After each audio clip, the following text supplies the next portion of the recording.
now they've become teenagers, now you have to be careful with them, this and that. Nothing doing. In our Shastra, you put them in a Gurukula around 6-7 years old, they memorize the hell out of the Shastra in the 6 years. Now they are under the Guru with a stick in his hand, ensuring that you mind what your business is, and that is Janma Dyasya Yata. Who is this? Where is everything being born out of? So he was doing a discourse, old man, highly knowledgeable, a discourse on Brahma Sutra, and he spoke around 2 hours.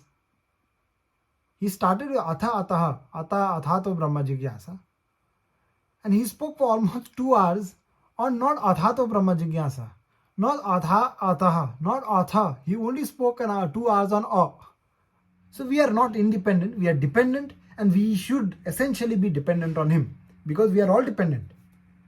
Only an entity, when he thinks is independent, he has problems. Kaudinyavam Savarava, Ridi Purna Chandram, Srimat Parankushapadam Vajabringarajam, Rangari Deshikapadapta Shudeshikatum, Sri Ramakrishna Guruvar, Yamaham Prapadye. Srimati Atindra Varayogi Padapjapranam, Shivana Shaila Munivarya Daika Patram, Vijnana Veda Shikrotva Tattva Bodhyam, Ramanujam Kalijita Munimashayam, Mahashima Shatariyat Rajakapavalam, Saumyo Payantra Gaganadi Munindra Bhaktam, Vedanta Manashadi Karna Pravinam, Ramanujamati Varam Guru Mahashrayam. ओम लोकाचार्याय गुरवे कृष्णपादस्य सूनवे संसार भोग संद्रष्ट जीव जीवातवे नमः. जय श्री राम. रमन्ते सर्वे जनाः गुणैः अस्मिनिति रामः.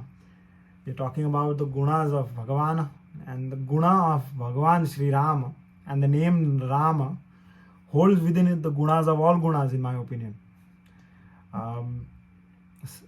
Ramante sarve janaha, where there is only merriment everywhere, and essentially we are all looking for that only.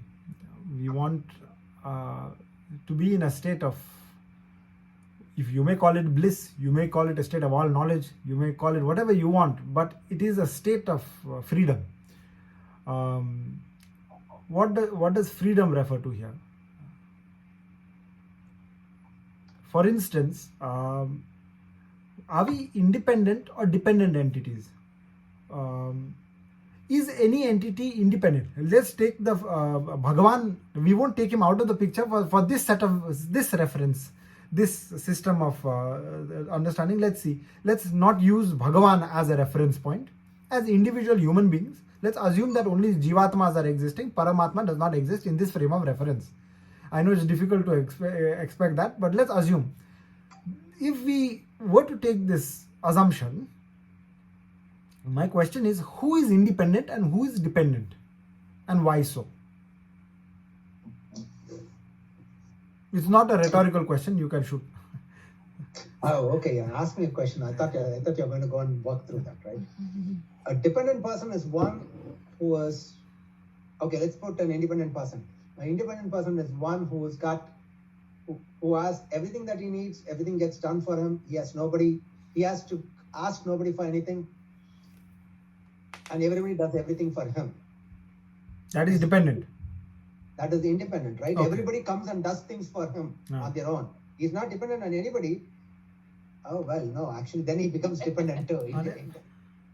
I was listening to a lecture by Srila Prabhupada. He is fantastic. The approach to the Vedic sciences is unparalleled, I must confess. And he makes the knowledge very easily accessible, but easily understandable. And he said, which I completely agree with, and I'm certain you will agree as well, that none of us are independent. So there exists nothing like independence, for a simple reason that even a person who is absolutely independent is dependent upon himself. He is dependent on his body, he is dependent on his senses, he is dependent on his urges, he is dependent on his knowledge, he is dependent on the knowledge of others to attain knowledge, he is dependent on the memory that he holds. Because if memory fails him, he loses his independence. Therefore, he is essentially dependent on his memory. He is dependent on the clothes that covers him. He is dependent on the shelter that protects him.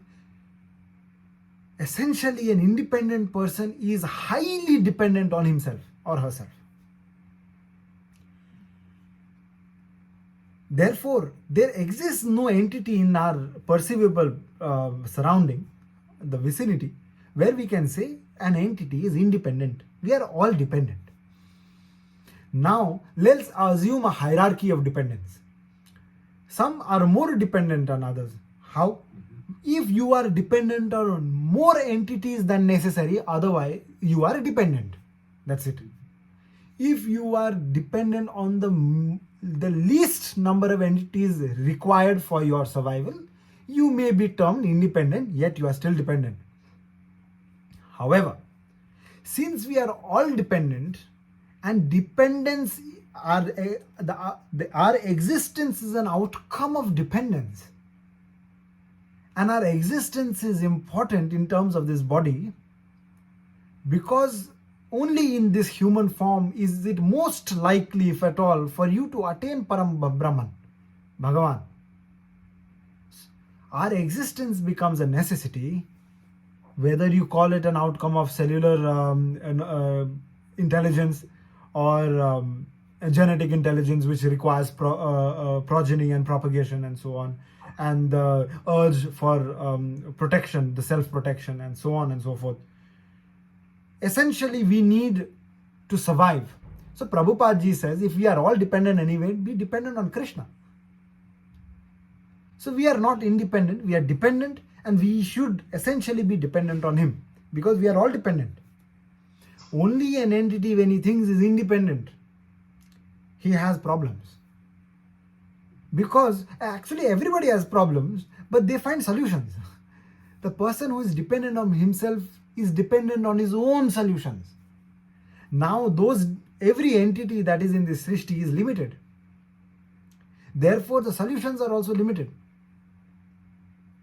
And therefore he will always run into problem, because if there is a limited solution for an indefinite set of problems, then there will come a time when the solution does not meet the problem, or the problem is not satiated by the solution, and hence he will run into trouble. And that trouble is what you call as in the spiritual world they'll call it woken up, something so hard hitting that you are bound to look for otherworldly entities for the sense of satiation and satisfaction of the individual, for contentment. Essentially, they want freedom. That's the reason why I use the word. What is freedom? They want to be free from the memories of the event, the memories of their sorrow. That's why they drink. Because they want to be free from them. If you assume a person who has gone through a traumatic experience suddenly forgets all the things, he is most blissful because he has no memories to cause him grief. But how can you be free if the only way to be free is to lose all your memory? The other way of freedom, as Bhagawan speaks in the 18th chapter as well, he's asking the Tyaga. He's talking about Tyaga. Right in the beginning, he's saying, what is Tyaga? And he says there are three things that should not be foregone. The Yagya, Taparupa, and Dana. Right? Dana, Yagya, and Taparupa. He said, don't forego. You should be dependent on these things. You should continue doing these. So if you lose all your memory and so on, you won't be able to do this also. So there is something which is required and something which is not. So what does he say? He says, don't forego the fruit like everybody, don't forego the action that everybody else is doing. Forego the fruit. That is freedom. Because we are not bound by that action, we are actually bound by the fruit of the action. Mm-hmm. Action is just the nimitta karanam, it appears to bind us. We are not bound by the action of eating a pizza. We are bound by the outcome of that eating, which is the taste. You see. So, therefore, because there is bondage, we want freedom. The bondage may be from the memories, bondage may be from emotions. Every aspect of our existence is an outcome of bondage. Every action. Except for one. Any action directed towards an entity that is unbound cannot essentially be bondage. And there is only one entity that is not bound in our perceivable reality apart from our acharyas and gurus is Bhagavan. Ish. You can bind him with your bhakti. That's You true. can bind him with your bhakti. So That's true.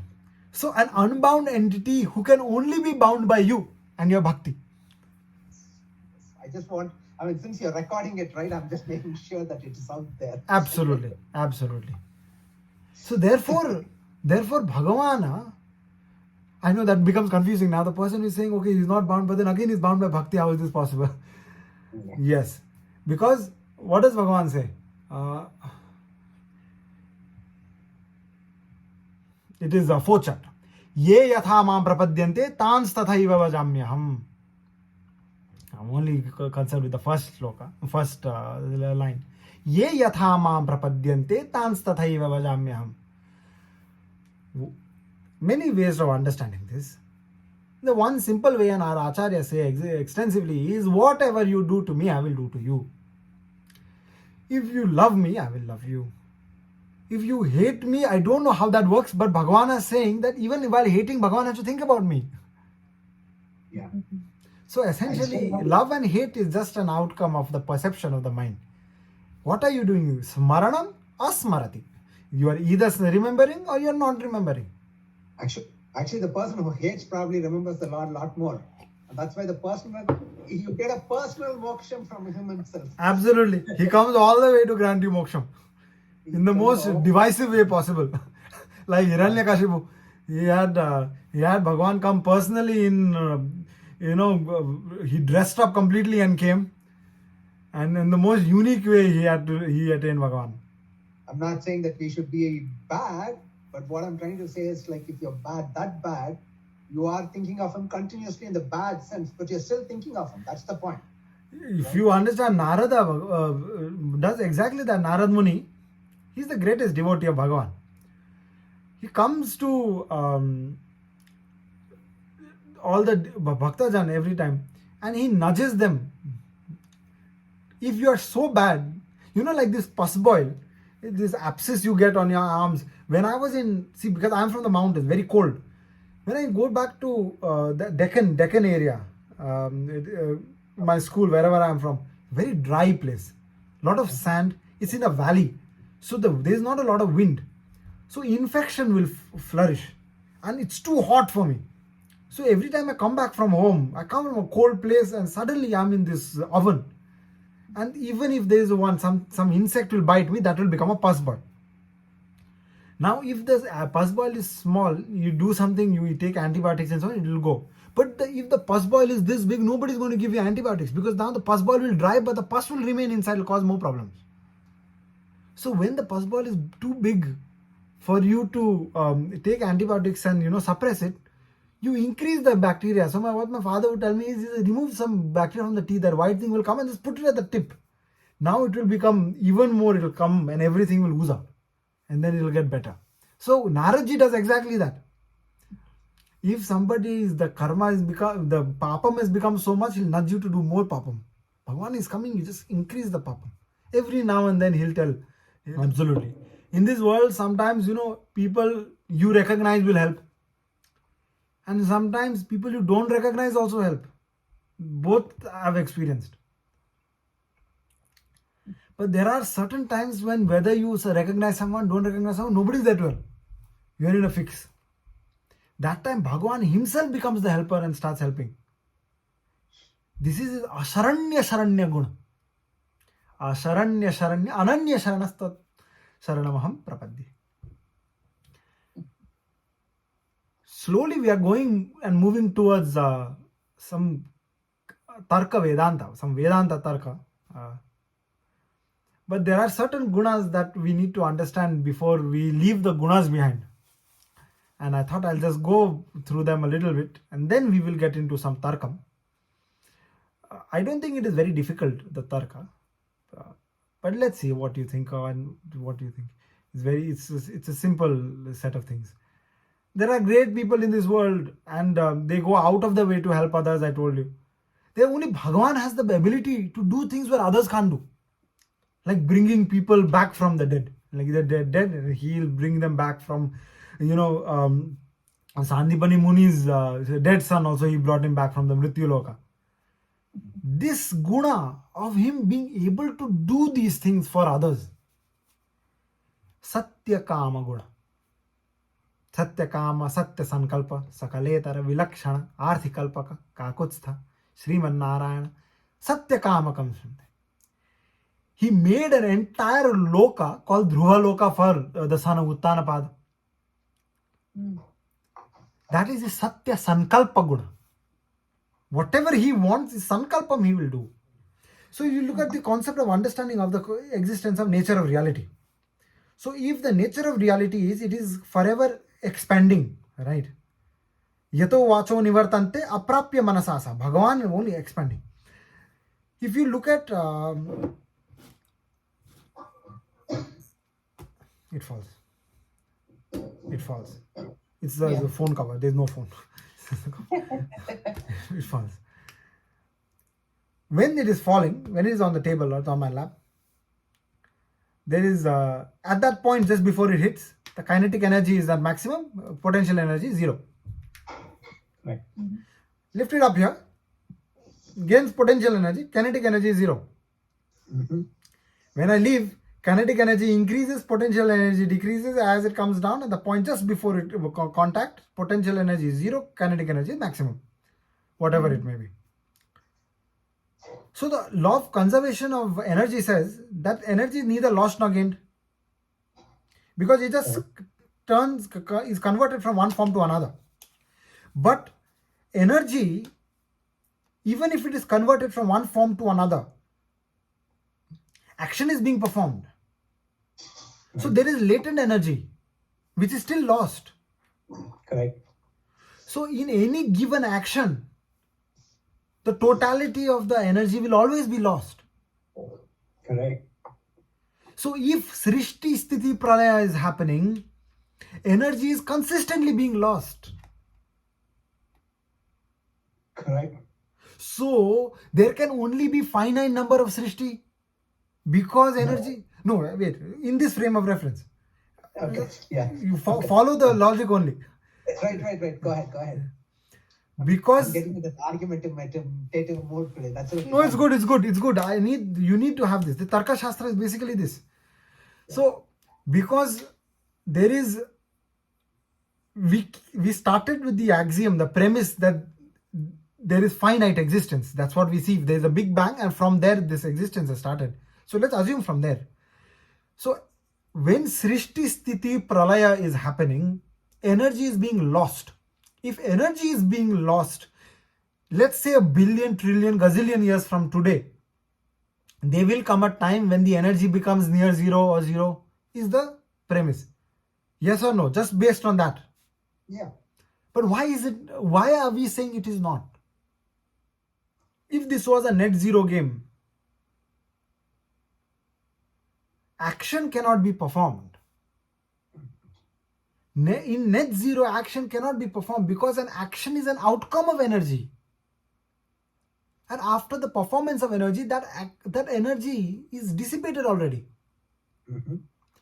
So if it is a net zero game, the only way for action to be reperformed is through some entity providing energy, or an expansion of the energy of an entity that is existing. And that is other than what we know. Because we don't know of any entity which is increasing in energy without decreasing the energy of our surrounding, or what we understand as energy. Correct. Therefore, there must be an entity other than what we can observe, consistently pouring in energy into the system. And that must be Bhagavan. Is what I was thinking about one day, a few days ago, maybe a week. And because it cannot be a net zero game, because even if I'm picking this up and dropping it and the energy is conserved, this action is being performed. Without me, this energy won't increase nor decrease. So you are the one who's giving that energy to them. Correct. By itself, it's not going to increase or come down. Yeah. It's like this: you go to a nice restaurant, and you order nice food. You go to a nice restaurant with an atheist, apparently. This also I heard somewhere. So you go to a nice restaurant with an atheist. The atheist is not the correct term here, but let's assume. Go to and then he orders a lovely food. The food comes and then he eats all vegetarian food, no onion, garlic also. And then he eats, and after that you ask him, so the food must have created itself, cooked by itself, or do you think there's a cook there? So the atheist's essential understanding is that this happened by itself. How come the food didn't cook itself? How come it requires an entity to cook, but the world can create itself? So these are certain ways. I wrote one, I wouldn't call it an op-ed, I just written it and I've kept it. It was on the train when I thought about it.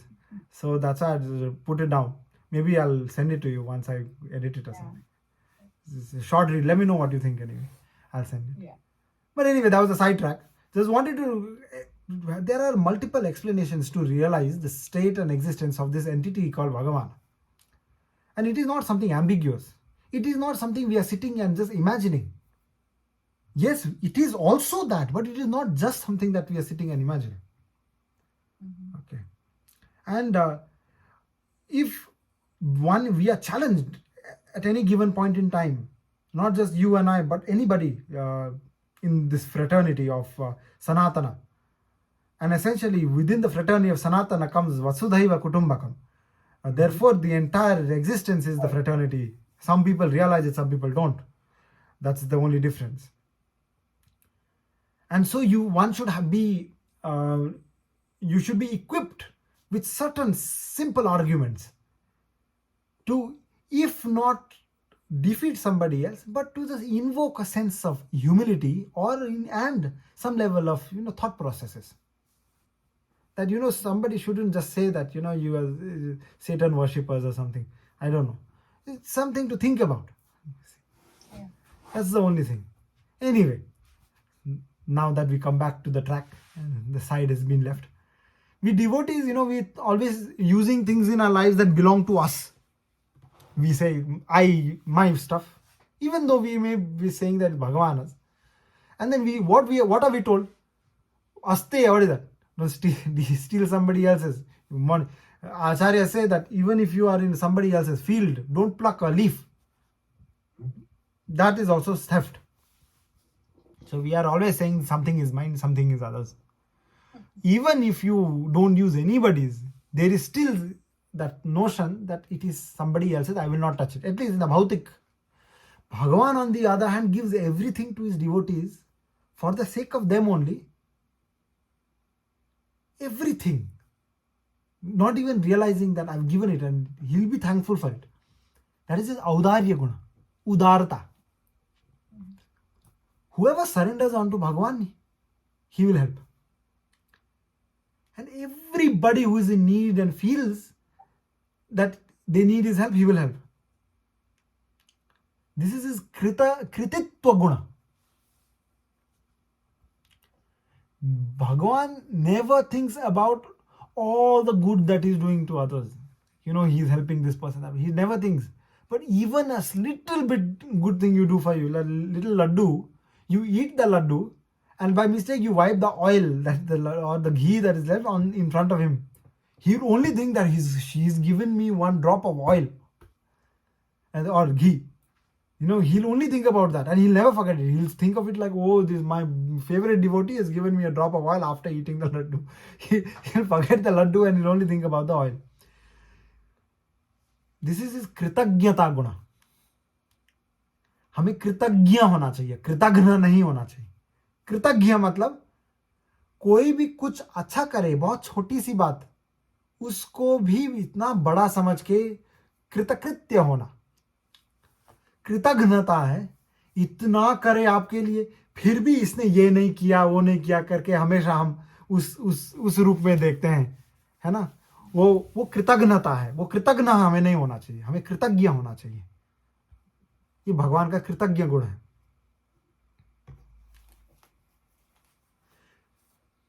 Because we have actions, multitudes of lives we have been living again and again. These sanskaras are coming to us. And these sanskaras are very difficult to get rid of. That's the essence of reality. That is why sarati gacchati. Samsara sarati gacchati iti. It keeps moving because of this. Because of our samskaras, we perform action. Actions create new samskaras create new actions, and therefore we go on and go on. But Bhagavan replaces these bad samskaras with Ananda Rupa. He doesn't replace it with good samskaras because they are also bondage. Ananda Loke Shato Shundoro. There's one song I think Ravindra sang it. Ananda Loke. I don't remember now. Vivajo Shato Shundaro. Ananda Loka is Satya Sundar. Essentially, I think that's what he's saying. I don't remember the song, otherwise I would have sung it for you. This is his Madhurya Guna. Madhuradhipate Akhilam Madhuram. Madhuram, Madhuram, Madhuram, Madhuram. This is his Madhura Guna. He replaces your bad samskaras with Ananda Rupa.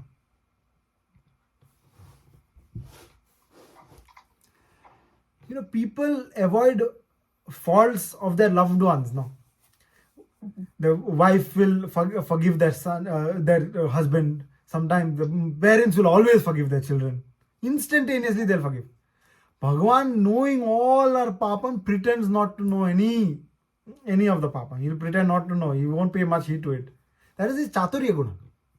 He has that also. And even when Sri Lakshmi reiterates the papas of the jiva, he's saying, this guy's done this guy's done that. Bhagavan becomes partial to his devotees and protects them. That is his Thairya Guna. Of course, in this Shastra, in the Tattwa Trayam, Lokacharya Swamiji reiterates after that Sri Lakshmi, knowing fully well, is only testing Bhagavan just for fun. Krida, for fun. She is the one who makes sure that we get moksha. Why will she do that to us? That was the first question. When I said, like, why is Sri Lakshmi doing this? I've been doing Kanakadara Stotram all these days. What is she doing? And then she's not. She's joking with Bhagavan. But then, without her, the Lord will be a stick. beat him. Because Bhagavan, you will only attain moksha at the mercy of Sri Lakshmi.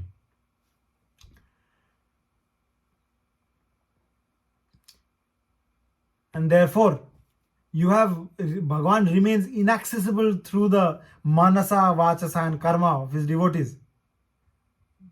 When he remains inaccessible, he becomes accessible through the manas. Inaccessible are those people who are badhatmas, who don't know that existence. Then he makes them mumukshu. And then through your mind, through your speech and through your karmas, you will be able to access Bhagavan. That is his Arjava Guna. And the best of the gunas, of course, all the gunas are the best for different people. But even when the devotees are sad, he becomes even sadder, hundreds of times sadder than his devotees, Bhagavan is. That is his Mardava Guna. And that is very beautifully explained by Bhagavan Valmiki in the Ramayana. In Valmiki Ramayana, of course. When Hanumanji comes back and he is reiterating how Sita is. And he says, Jivitam dharayishyami masam dasharathatmaja urdhvam masanna jiveyam rakshasa vashamagata. She's saying that 1 month I'm going to wait for you. I'm not able to survive. I won't be able to survive for more than 1 month without you, Ram. Please let him know. That's what she says. And when Bhagavan Sri Ram hears this, then he says, Chiram jivati vaidehi yadi masam dharishyati kshanam veera na jiveyam vina tamasite kshanam. You are saying Vaidehi, because Videha Desha ki putri hai, to unka naam Vaidehi hua. Sita, if Vaidehi is saying that she's not able to survive for more than a month, Kshanam Veera na jiveyam, I am not able to live even for a moment without her. Vina tamasite kshanam. I will not be able to survive for even a moment. Vaidehi is at least saying she will be able to survive for a month.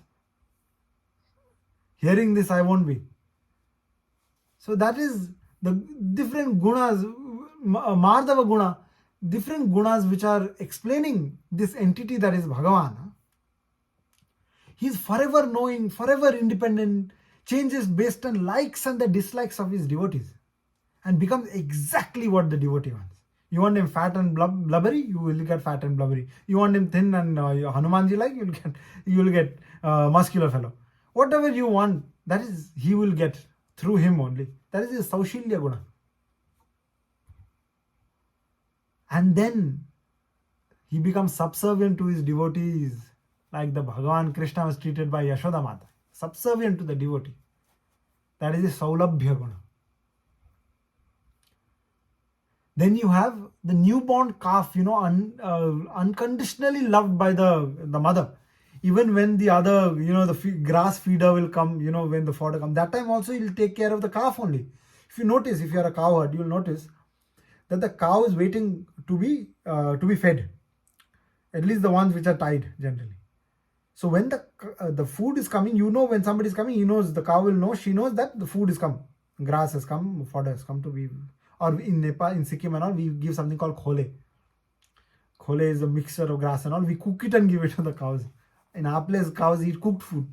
Nice salt and everything they get in the food only. Of course, they get grass as well, but khole is also given once a day. Apparently, in the earlier, we used to feed them because when they were going around, grazing was happening that time. So salt had to be fed to them separately. But grazing was banned in Sikkim, and after that they have been at home. They don't graze as much, and so they are given cooked food as well, and then we cut the grass and feed. And so the calf, when the calf is with the cow, even when we come with the food, the cow will not move until the calf is fed. He ignores. The calf will ignore. She ignores everyone and only focuses on the calf. And Bhagavan is like that. He ignores all the Nitya Suris, ignores Shri Lakshmi also, and then the newborn devotee has been taken care of with full attention. This is a Vatsalya Guna. And this is how Bhagavan is enveloped with Jnana Shakti Adi Gunas. Ayameva Sarvasya Jagatah Karanam.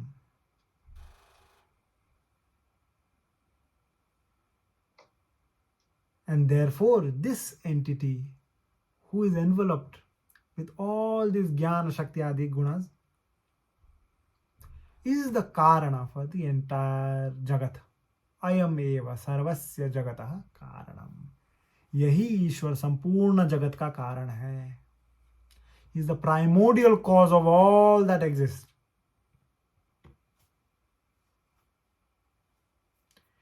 Before the creation of this Srishti also, there was only one. There was only Sat. Jagata Karana Brahma. That was Brahman.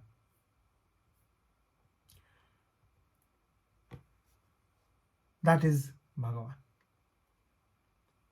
Any questions so far? Or any thoughts or comments? And then we will go into some Vedanta.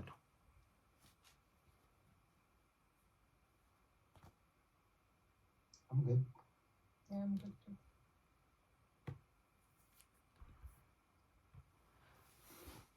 Shruti Vakyam expresses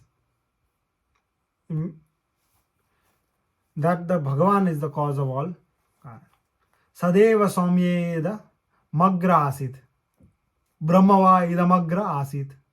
Atmava Idameka Evagra Asit.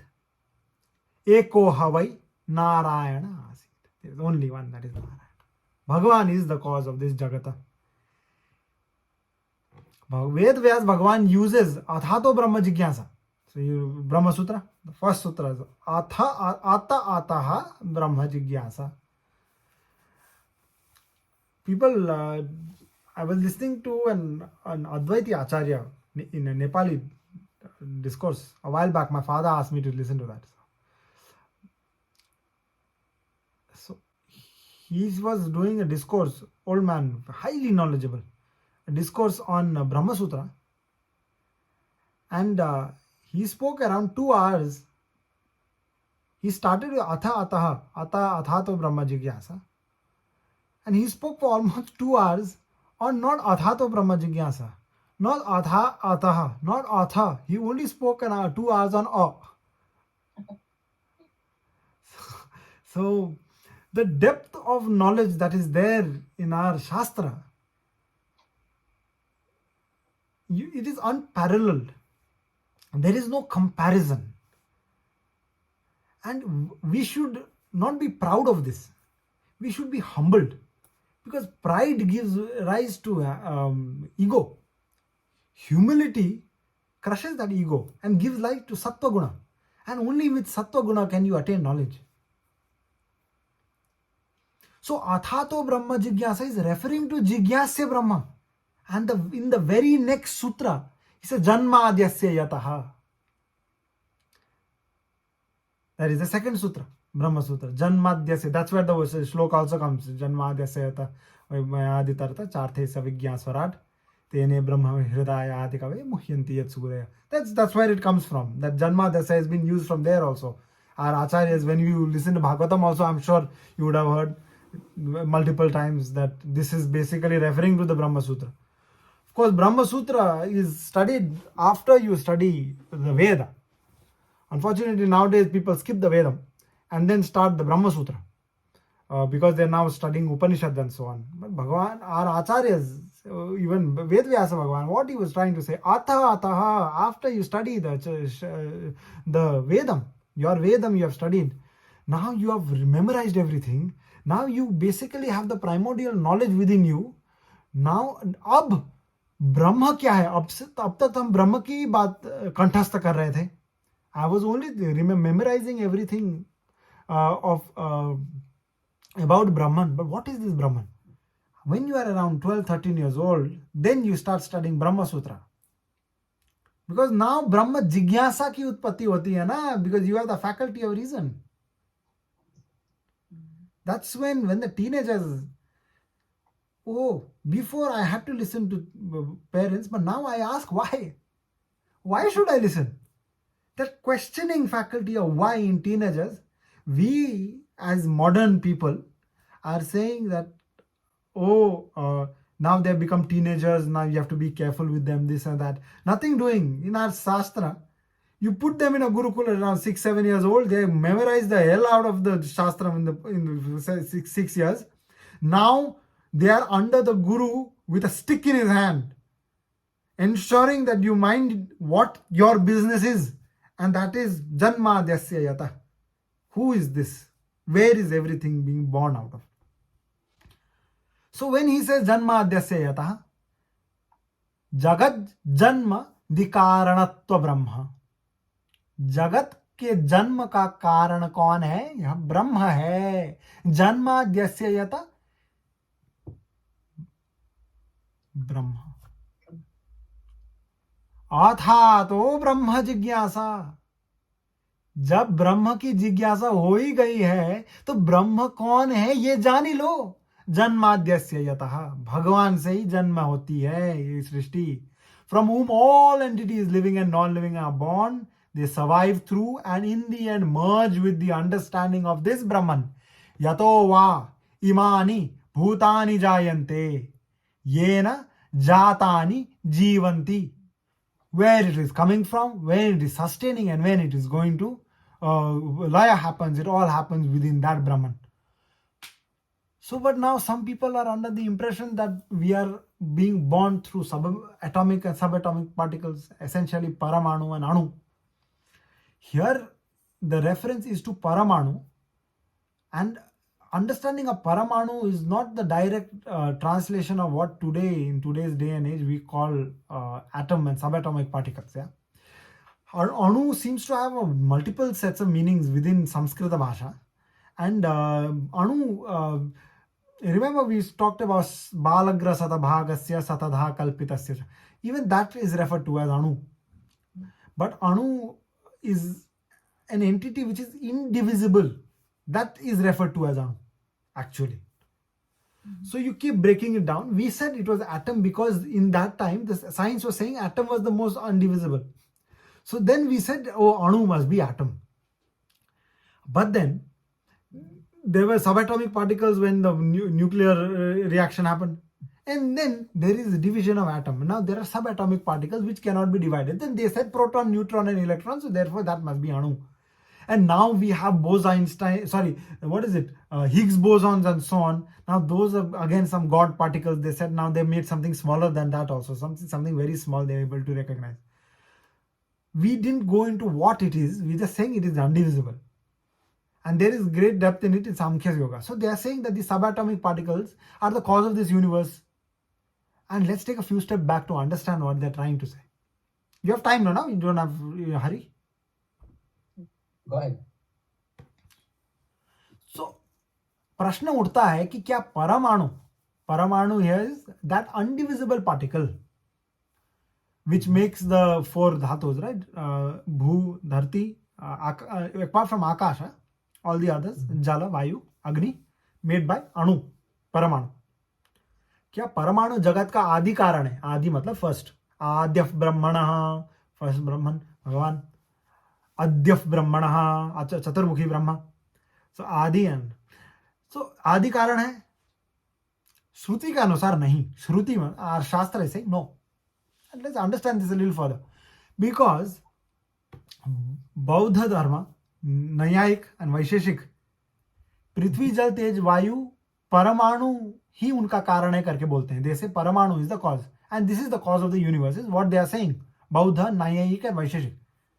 Nyaya and Vaisheshika are the darshanas. It's not necessary as to go into too much. It's simple. They have certain codified systems of knowledge. Vaisheshik and Nyaya are saying that, like yoga, Nyaya Vaisheshika are saying there is no nimitta karana as Bhagavan. So there's something called asat karyavad and sat karyavad. Did I ever mention asat karyavad and sat karyavad? I'll explain anyway, and you may remember it, I think. There's two things. So when there is a pot, so pot is made of what? Clay. So Asat Karyavad saying that in the clay, does the pot exist in the clay before the pot is made or after the pot is made? So one group is saying that that pot always existed, it just had to be manifested in that pot. And another group is saying without a nimitta karana, how can you have that pot? The clay is just there. Without the person creating that clay pot, the pot never existed. Like in a sesame seed or sesame. I used to say sesame because that's how I read it, but apparently it is sesame. Okay. So in that seed, when you crush it, there is oil. Did the oil already exist in it, in the seed, or did I create it when I crushed it? The oil did exist, but I crushed it only then it came out. It was accessible only after I crushed it. So these are two systems of thought. Okay. Sat Karyavad or Sat Karyavad. Both are right, depending on how you look at it. Yes, essentially. And we come from Sat Karyavad. Okay. Our Shastras are what Vishishtadvaita. I was just referencing to the sesame seed. The Oh. oil existed in the seed, but would not have been released without the nimittakara of somebody crushing it out. Yes, correct. You're right. So nimitta karanam is important. Satkarvad is saying nimitta karanam is important, but Asatkaryavad is saying that nimitta karanam is unimportant because the pot already exists within the clay, but the pot is not going to form itself. So Nayayik, Bauddha, Nayayik and Vaisheshik are saying that Paramanu is the cause of the universe. This essential element which is unbreakable has created this world, come together and form this world. Now the Buddhists are saying, Bauddha are saying, परमाणु की उत्पत्ति और विनाश, परमाणु उत्पत्तिशाली और विनाशकारी भी होता है. Meaning this परमाणु is formed also, it decays also. Bauddha are saying. Nayayik and Vaisheshika are saying Paramanu is Nitya. So it cannot be formed or broken, it always exists. So look at the variation, we're talking about the same thing, but variation in understanding. I don't know how this variation may have come, but different people have different understandings of same things, and that's probably where. And it is for us to understand in our own way what is important, what is less important. Now Jain are saying anekatvat. So the essential form of Jain doctrine is I don't know. The doctrine philosophy is saying that there is no single philosophy that is going to explain all of this. Like we are saying Mahavakyam. Aham Brahmasmi is a Mahavakyam. It is explaining essentially everything. Or Pranava, Om, explaining everything within it.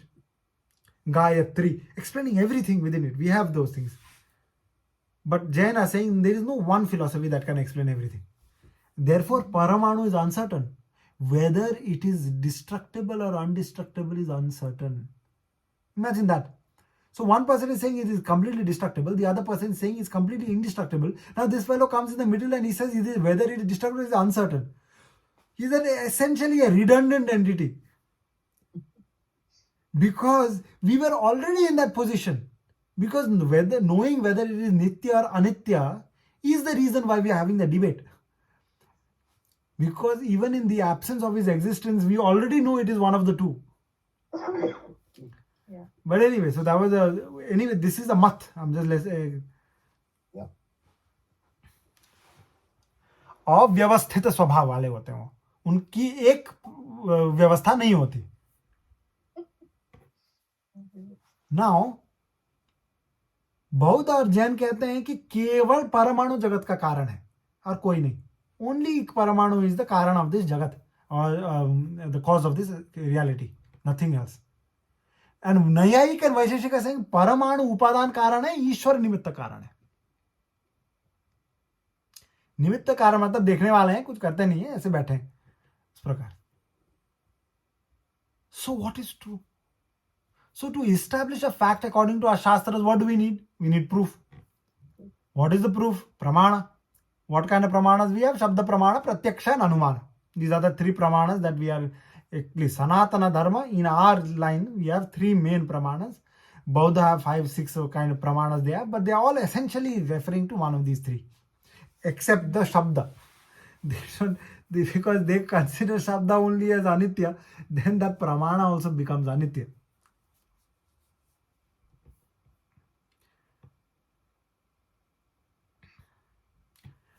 Pratyaksha pramana.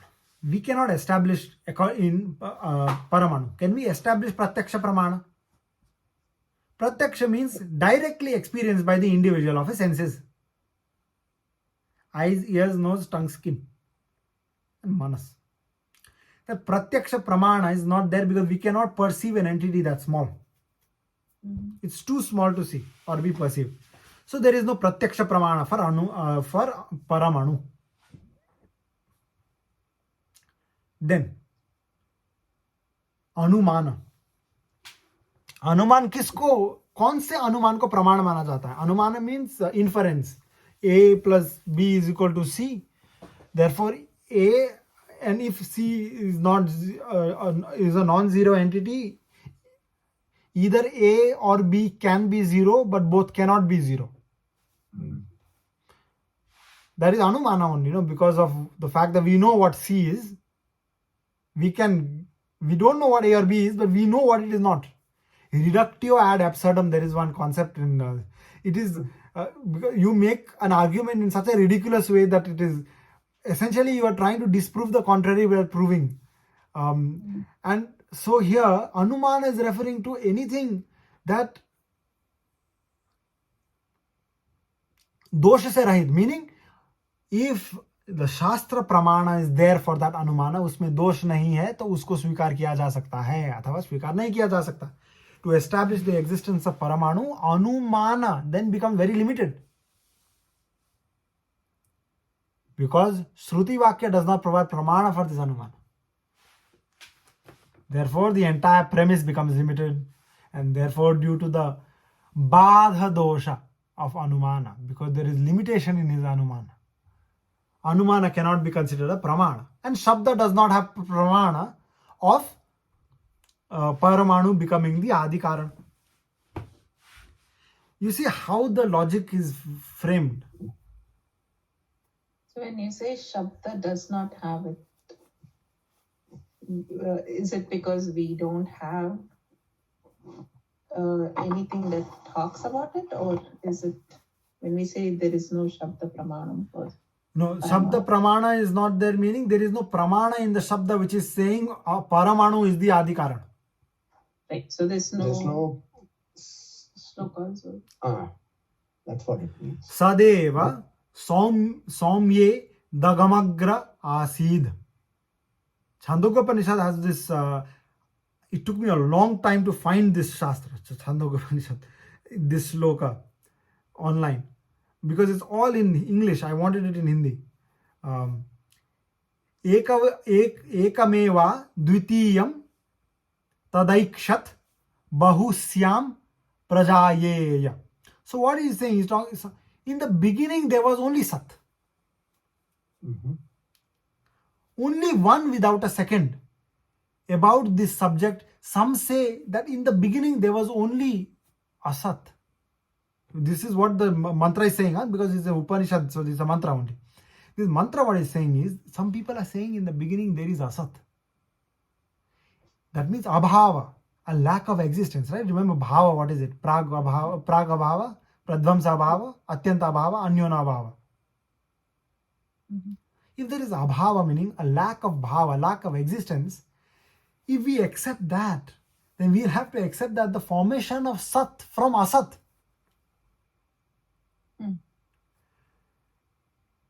There is only one. Mm-hmm. If one is giving rise to many, Bahusya.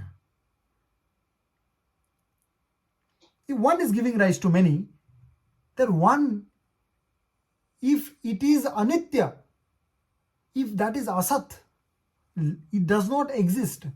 A non-existence cannot give rise to existence, but we will have to accept that a non-existent state is giving rise to existence.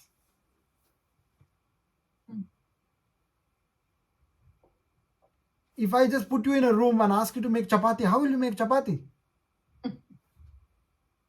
You need something to make chapati out of. So nothing will not give rise to something. There you are. This is what I was searching for. Yeah. So सबसे पहले क्या हुआ? So he's saying उसने जल को रचा. Sorry. सबसे पहले उनके तेज को. Sorry. Here. Yeah. उसने ब्रह्मा ने उसने देखा मैं बहुत हो जाऊं. तत्तेज एक शत बहुश्याम प्रजा ये यति. मैं एक हूं, बहुत हो जाऊं. एकम बहुश्याम. मैं प्रजा वाला हूं. उसने तेज को रचा. He first radiation in the form of radiation. First emitted in the form of radiation. In the Big Bang, what is the first thing that radiates outwards before matter formation? Light. Supposed to be light.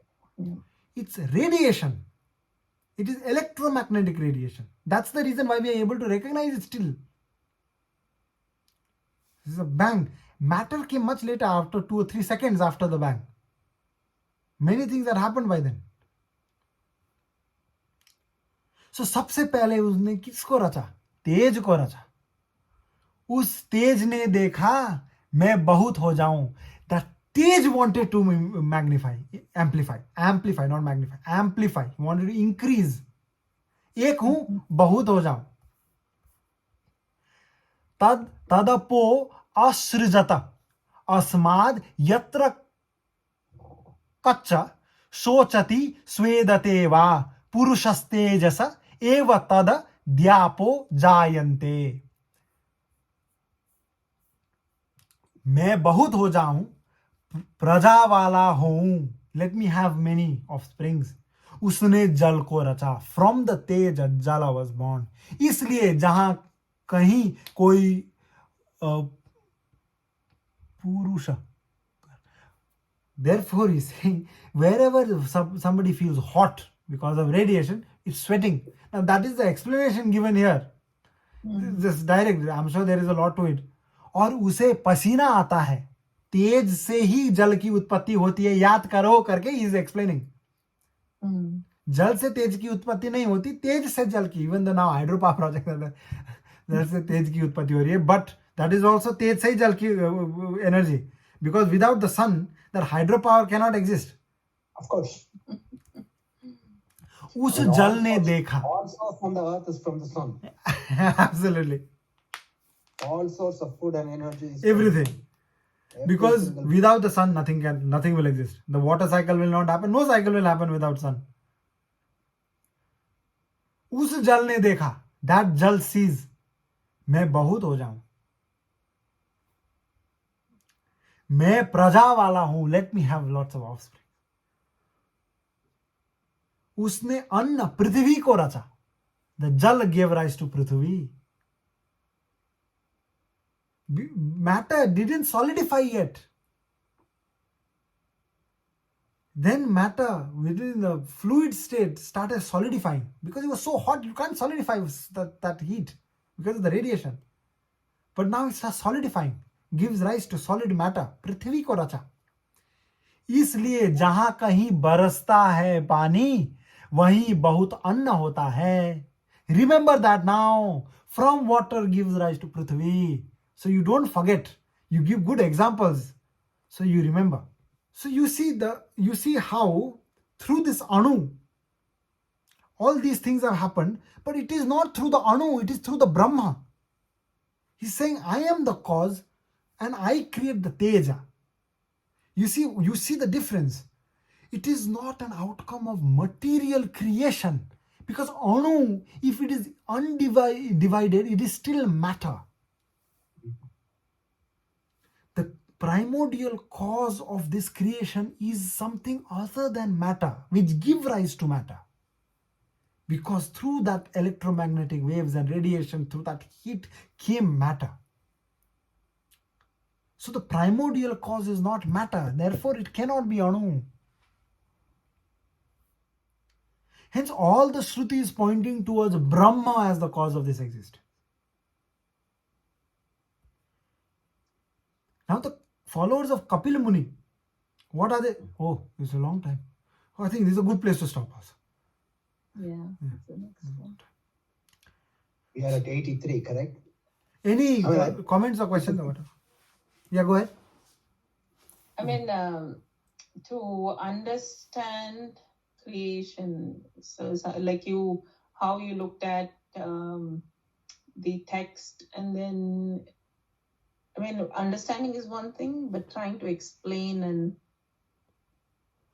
talk it out to somebody and taking them through the thinking process is It's a different one. it's a totally different effort.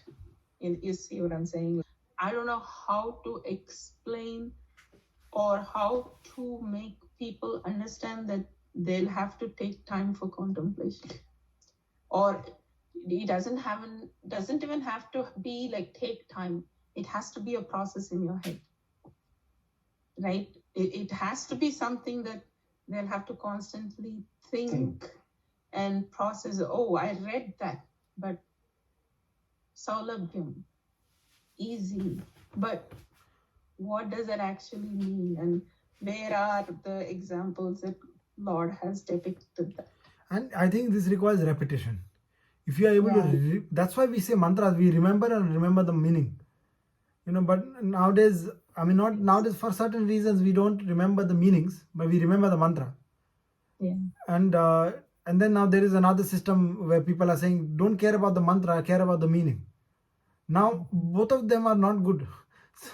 The mantra has effect beyond the meaning, but the meaning does not have as much effect without the mantra.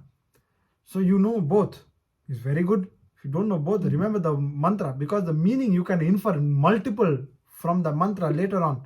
But if you just know one meaning, then the mantra is gone, the knowledge is gone. And you are a cauldron of gold, and instead of keeping the cauldron to use the gold, you took the gold and left the cauldron and said this is enough because there was gold anyway. Right. So I think it is important for us to recognize that the mantra has the knowledge. It's the cauldron of infinite wisdom. using this mantra is a gateway to one set of knowledges that is easily attainable. But this mantra is the gateway to the infinite knowledge. That's why our Shastra is saying everywhere, every Shastra you read, Itihasa, both of them, if you read, if you even remember 1/4, ek pada also of a mantra, that is enough to grant, enough to put you in the path of moksha. Because the mantra is important, not the meaning. If you remember 1/4 of the meaning, you are left nowhere. The shloka important. Call it an evening for the day. Sure, will do. लोकाचार्याय गुरवे कृष्णपादस्य सूनवे संसार भोगि संद्रष्ट जीव जीवातवे नमः.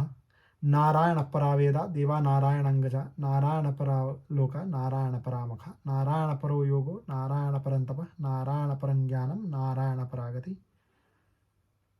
कृष्णं वंदे जगद्गुरुम्.